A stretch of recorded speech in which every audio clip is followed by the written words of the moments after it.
নমস্কার, শঙ্কর চক্রবর্তী। তো একটি নাম যার সঙ্গে জড়িয়ে আছে নিষ্ঠা, পরিশ্রম আর আত্মবিশ্বাসের ছাপ, নিজের কাজের প্রতি গভীর দায়িত্ববোধ, মানুষের সঙ্গে সহজভাবে মিশে যাওয়া ক্ষমতাই তাকে আলাদা করে চেনায়। যেখানেই তিনি থাকেন সেখানেই ইতিবাচকতা আর নির্ভরযোগ্যতার এক স্বাভাবিক আহব তৈরি করে। শান্ত স্বভাবের আড়ালে লুকিয়ে থাকা দৃঢ় মনোবল ও স্পষ্ট চিন্তাধারাই তার প্রকৃত শক্তি। সেই মানুষটি আজ আমাদের স্টুডিওতে নক্ষত্রের আলোতে উপস্থিত আছেন এবং জ্যোতিষ, তন্ত্র, বাস্তু, সংখ্যাতত্ত্ব এবং অনেক রকম সমস্যার প্রশ্ন নিয়ে আজকে উনি আছেন আমাদের সাথে। তাকে আমরা স্বাগত জানাই এবং তাকে অনেক অনেক অনেক ভালোবাসা আমাদের পুরো টিমের পক্ষ থেকে। নমস্কার। নমস্কার। নমস্কার। হাতে টাকা আসে, এটা কিন্তু আমার আসে আর কি, মানে আমার প্রচুর টাকা আসে কিন্তু আমার হাতে থাকে না। এই কেন বারবার এই সমস্যা হয়? একটা সহজ উত্তর, দাদা টাকা আসলে আমাকে দিয়ে দিও, তাহলে থাকবে। যাই হোক, এই সমস্যাটা হয় তার কারণ হলো এটা মানে অর্থ ধারণ শক্তির অভাব। মানে অনেকের অর্থ আসে কিন্তু ধারণ করতে পারে না। বৃহস্পতি দুর্বল হলে টাকা আসে কিন্তু স্থায়ী হয় না। হস্তরেখা এদের মানি ট্রায়াঙ্গেল ভাঙা থাকে। তন্ত্র মতে যাদের অর্থ আটকে যায় তারা অজান্তেই অর্থকে ভয় পায়। এদের একটা কাজ দিয়ে আমি, টাকা নিয়ে নেগেটিভ কথা বলা বন্ধ করুন। অনেকে বলে আমার না অল্প টাকা টাকা আসছে না। ছোট হলেও নিয়মিত সঞ্চয় শুরু করুন। সঞ্চয়টা মাস্ট। 1 টাকা হলেও সঞ্চয় করবেন। বৃহস্পতিবার হলুদ রঙের কাপড়ে সামান্য চাল বেঁধে মানি ব্যাগে রাখুন, দেখুন না কি ফল হয়। আর একটা মন্ত্র, ওম গ্রাং গ্রিং গ্রং স বৃহস্পতয় নমঃ, এটা করুন, দারুণ ফল পাবেন। তারা এই আমার যে টোটকাগুলি না, এটা কিন্তু একটা আলাদা মাত্রা নিয়ে আসে। মানে বহু ব্যক্তি যারা হয়তো আমার কাছে আসতে পারছে না, দূরান্তে থাকে সময়ের অভাবে, বা ভাবছে এই মানুষটার কাছে গেলে হয়তো একটা কনসালটেন্সি চার্জ আছে, হয়তো সে মানে পারছে না, তো ভাবছে যে এই মানুষটার বহু প্রোগ্রাম করে, অনেক কিছু টোটকা দেয়, আমি এই টোটকাগুলি করি। তো আমার টোটকা করে দাদা অনেকে এতটা ফল পায় যে সে আমার অ্যাড্রেসে কিছু না কিছু পাঠিয়ে দেয়। যে আমি এই রিসেন্ট মানে 6-7 জন পাঠালো, মানে আসাম থেকে দাদা সে চা পাঠিয়েছে। প্যাকিংটা এখানে আছে কি? প্যাকিংটা আমাকে দেবে, আমি দেখাবো দর্শকদের।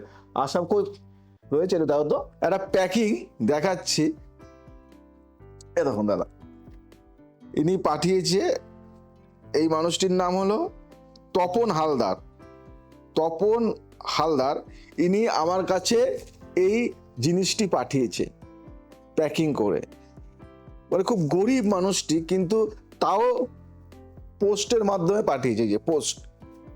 তো এরকম দাদা বহু লোকে পাঠায়। কেউ মানে ভাবতে পারছেন যে সে বাড়ির চা, মানে হয়তো তার চা বাগান আছে বা চা বাগানে কাজ করে, যাই হোক না কেন, সে চা পাঠিয়েছে এবং তার সাথে খানিকটা চাল পাঠিয়েছে মাকে দেওয়ার জন্য, এবং মায়ের জন্য কিছু অর্থ পাঠিয়েছে, যেটা তার নাম করে, তার ফ্যামিলির নাম করে যেন মায়ের কাজে লাগানো হয়, ভোগ দেওয়া হয়, যা আমি করি মাকে যেন দেওয়া হয়। তো এরকম বহু ব্যক্তিরা আছে যে আমার টোটকা করছে।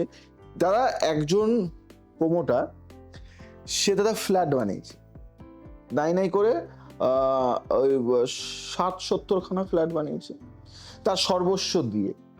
সে না লস খাচ্ছিল, লস খেতে খেতে এটা তার লাস্ট ছিল। এবং উনি আমার প্রোগ্রাম এতটাই দেখে, ওনার টাকা আছে, উনি আসতে চায়, কিন্তু কোনোভাবে সময়ের জন্য আসতে পারেনি। তো আমি একটা মন্ত্র দিই, ওং 51 কালিকায় নমো ফট সাহা, এটা বলে যে কাজটা করে অনেকটা সমস্যার সমাধান হয়। এই মন্ত্রটা পাঠ করে তার 50 থেকে 60 খানা ফ্ল্যাট তার 6 মাসের মধ্যে বিক্রি হয়ে যায় সব। তার কিন্তু 3 বছর ধরে বিক্রি হচ্ছিল না। তো বলছে যে আমি এই মন্ত্রটা পাঠ করে 6 মাসের মধ্যে বিক্রি হয়, এখন আমার অর্থ, টাকা পয়সা, ধন দৌলতের কোনো সমস্যা নেই। আমি একটা ফ্ল্যাট গিফট করতে চাই। আমার কাছে কিন্তু সে দাদা আসেনি মন্ত্রটা জপ করে। তারপরে আমি বলি দর্শকদের এটুকু বলি যে এটা বলার কারণটা কি, কারণটা হলো যে বিশ্বাস কিন্তু একটা বড় জিনিস দাদা। বিশ্বাস এমন এক জিনিস যেটা হয়তো মানে যেটা সম্ভব নয়, যেটা অসম্ভব সেটাকেও সম্ভব করতে পারে সেই বিশ্বাস। তাই বিশ্বাস, ভরসা, ভক্তি থাকলে মানুষের সমস্যার সমাধান হবেই। এটা আমি বলি না, শাস্ত্র বলে। বিশ্বাসে মেলায় বস্তু দাদা তর্কে তর্কে বহুদূর। বহুদূর। তাই বিশ্বাস করে তুমি যদি একটা রাস্তায় নুড়ি বা মানে একটা রাস্তার পাথরও যদি তুমি ধারণ করো না বিশ্বাসে, দেখবে অনেক সমস্যার সমাধান হয়ে যায়। তাই আগে বিশ্বাসটা, বিশ্বাস না থাকলে তুমি যদি 1 কোটি টাকা দামের পাথরও পড়ো তাহলেও কিন্তু সেই সমস্যার সমাধানটা আসবে না। এটা আমাদেরও মানে আছে যে অভিনয়ের ক্ষেত্রে আমি বলি যে যে বিশ্বাস করতে হবে যে আমি আমি একটা ডাক্তারের চরিত্রে অভিনয় করছি, সেটা বিশ্বাস করতে হবে যে আমি ডাক্তার। একদম আমি একটা রাজনৈতিক নেতার চরিত্রে অভিনয় করছি, আমি একটা ভিকিরির চরিত্রে অভিনয় করছি, আমি একটা রাজার চরিত্রে অভিনয় করছি। প্রত্যেকটা আগে আমাকে বিশ্বাস করতে হবে। বিশ্বাস করলে তবেই আমি লোককে বিশ্বাস করাতে পারবো। এটা আমাদের অভিনয়ের ক্ষেত্রে বলা হয়, ঠিক তাই। একদম তো যাই হোক, এবারে আমি আরেকটা প্রসঙ্গে আসি, সেটা হচ্ছে হঠাৎ হঠাৎ খুব বড় ক্ষতি হয়ে যায়, ভীষণ ধাক্কা আসে জীবনে। সেটা কি মানে শত্রুরাই করে, না এর কোনো অন্য কারণ আছে? দারুণ কথা বলেছে দাদা, দারুণ কথা। অনেক সময় দেখা গেল একটা বড় চরিত্রে আমি একটা অভিনয় করছি, কিন্তু করার সময় এমন একটা আঘাত পেলাম যেটা সেখান থেকে আমাকে বার হয়ে যেতে হলো। তো সবসময় বাইরের শত্রু নয় দাদা, অনেক সময় গ্রহগত আঘাত থাকে। রাহু অপস্তত ধাক্কা দেয়, হস্তরেখা এদের লাইফ লাইনে ক্রস মার্ক থাকে। তন্ত্রমতে নজর ও ঈর্ষাও এই ধাক্কা বাড়ায়। তার জন্য সিদ্ধান্ত নেওয়ার আগে 1 রাত অপেক্ষা করুন, তাড়াহুড়ো এড়িয়ে চলুন, এটা আমার কথা, মেনে চলুন। শনিবার সন্ধ্যায় লবণ মানে নুন জল দিয়ে হাত মুখ ধুয়ে নিন, আর একটা মন্ত্র পাঠ করুন, ওং রাং রাহবে নমঃ। মাথায় রাখবেন, যদি যদি আপনাকে রাহু সাথ দেয় তাহলে আপনি কিন্তু অনেক দূর এগোতে পারবেন। দাদা একজন, আমি নাম বলছি না, তুমি তো দাদা সত্যি কথা বলতে মানে আজকের অভিনেতা নও তুমি, মানে আমার জন্মের আগের অভিনেতা দাদা। তুমি মানে অভিনয়টাকে মানে শুধু অভিনয় করো তা নয়, তোমার মধ্যে সে একটা ভালোবাসা রয়েছে, মানে তুমি ঢুকে যাও তার মধ্যে। তোমাকে যদি কেউ পুলিশের পার্ট দেয় তুমি মনে হচ্ছে তুমি সত্যিকারের পুলিশ দাদা। তুমি যদি ডক্টর হও তুমি সত্যিকারের ডক্টর। তো এই যে ঢুকে যাওয়া, এই যে অভিনয়, দেখো আজকালকার দিনে শর্ট শর্ট হয়ে গেছে সব কিছু, শর্ট। আজকালকার দিনে একটা ক্যামেরা নিয়ে কেউ একটা রিল করলো, সে বিরাট বড় অভিনেতা, তো তা তো নয়। তো আজকের অভিনেতা আর আগের অভিনেতার মধ্যে অনেক পার্থক্য আমি মনে করি। আমার কাছে দেখবে যাদেরকে তোমরা দেখবে তারা একজন মানে সেই লেভেলের অভিনেতা, কারণ এনরা শিখিয়েছে অভিনয়টাকে। এনরা এমন একজন মানুষ যে মানুষ অনেকে যখন কোনো নেগেটিভ চরিত্রে অভিনয় করছে তাকে দেখে মনে হয় যে এত বাজে লোক, মানে সে ঢুকে গেছে ওর মধ্যে, তাকে আমরা বাইরে থেকে দেখছি যে এত বাজে লোকটা, কিন্তু আসলে কিন্তু সেই বাজে লোক নয়। এই দাদা সেই টাইপের লোক নয় দাদা, মানে অত্যন্ত ভালো মানুষ, মানে এত মিশুকে মানুষটি, কিন্তু যখন অভিনয় করছে, সে যখন পুলিশের চরিত্রে অভিনয় করছে একটা দাম্ভিক। তো এই ব্যাপারগুলি কি, এই ব্যাপারগুলি কিন্তু শেখা।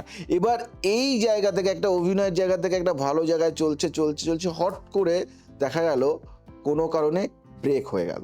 ভালো অভিনয় করেও অনেকে কিন্তু সেই লেভেলে যেতে পারে না, আবার অনেকে তেমন নয়, জাস্ট মানে কোনোভাবে অভিনয় করেও কিন্তু একটা সাফল্যের শীর্ষে গিয়ে পৌঁছে যায়, আর আমরা তাকে নিয়ে নাচানাচি করি। কিন্তু আসল কথাটা এখানেই হলো গ্রহের খেলা। আজকালকার দিনে ম্যাক্সিমাম মানে 99% বলবো, 100% বলবো না, 1% আমি বাদ দিলাম, 99% সে হিন্দু হোক, মুসলিম হোক, খ্রিস্টান হোক, যে ধর্মেরই হোক না কেন, সে কিন্তু একজন জ্যোতিষের পরামর্শ নিয়ে চলে। কারণ প্রত্যেকটা জিনিসের আপ ডাউন আছে, আপ ডাউন আছে। অনেকে ভাবে আমি উঠতেই যাব না, তুমি যখন উঠছো তোমাকে পড়তে হবে। এই যে ওঠা, এই যে পড়ার যদি থিঙ্কিং তোমার না থাকে, তুমি ভালো উঠতে পারবে না দাদা। তোমাকে মাথায় রাখতে হবে যে আমি আজকে বড় হব মানে কি, আমাকে ডাউন হতে হবে। তো এই যে ডাউন হতে হবে এটা আমি জানি, কিন্তু ডাউন যাতে না হতে হয় তার জন্য আগে একটা গাইড নেওয়া দরকার, আগে একটা গার্ড নেওয়া দরকার। এবার গাইড নেবে যার কাছ থেকে, তার কাছ থেকে গার্ড নেবে, এবং গাইডটা সেই ব্যক্তি যদি তোমাকে সঠিক গাইড করতে পারে, তোমাকে আর নাপ দিয়ে কেউ দিতে পারবে না। তুমি তখন উঠতেই থাকবে। আর লাইফটা সুন্দরভাবে উঠতে গেলে একজন জ্যোতিষের পরামর্শ দরকার। কেউ দাদা গোপনে নেয়, বলে না, কেউ সরাসরি নেয়। দাদা আমার কাছে এমন কিছু ডাইরেক্টর আছে, আমি নাম বলছি না, বা এমন কিছু অভিনেতা আছে যারা দাদা কিছু করার আগে একবার হলো ফোন করবে যে ভাই আমি কিন্তু এটা করছি, আমি কিন্তু এই ফিল্ম করব, কোন দিনে করব, শুক্রবার না বৃহস্পতিবার, আমার জন্ম শুক্রবার, আমি কি শুক্রবার করতে পারি, সেটাও দাদা পরামর্শ নেই। কোন সংখ্যা, নামটা কি, আমি নামও দাদা দিয়ে দিই। অনেক বইয়ের আমার নাম আছে, মানে অনেক বই আছে, সেখানে নামটা যে আছে সেই নামে কিন্তু দাদা আমার নামটা আছে, যে অক্ষরটা আমি দেবো। দাদা দুটো সংখ্যার অক্ষর হবে না তিনটে সংখ্যা, এই দুই জোর ওর জন্য কি সাকসেস দেয়, না তিন ওর জন্য সাকসেস দেবে। সেই ডাইরেক্টরের নামের সাথে সেই সংখ্যা, সেই সাল, সেই ইয়ার, সমস্ত কিছু ক্যালকুলেশন করতেই জ্যোতিষ তন্ত্র দিয়ে। দাদা জ্যোতিষ, সংখ্যাতত্ত্ব আর হস্তরেখা একটা বিশাল লেভেলের জিনিস। যদি সঠিকভাবে এটা যদি গাইড করা যায় কাউকে, সে সাকসেস পাবে, সাফল্য পাবে, এবং তাকে কেউ ফেলতে পারবে না। আমাদের সময়ের সাথে সাথে চলতে হয়, তো আজ সময় নেই, আজ আসি, আবার আসবো নতুন কিছু নিয়ে। ভালো থাকো, সুস্থ থাকো, সবাইকে ভালো রাখো, আর 2026 এনজয় করো।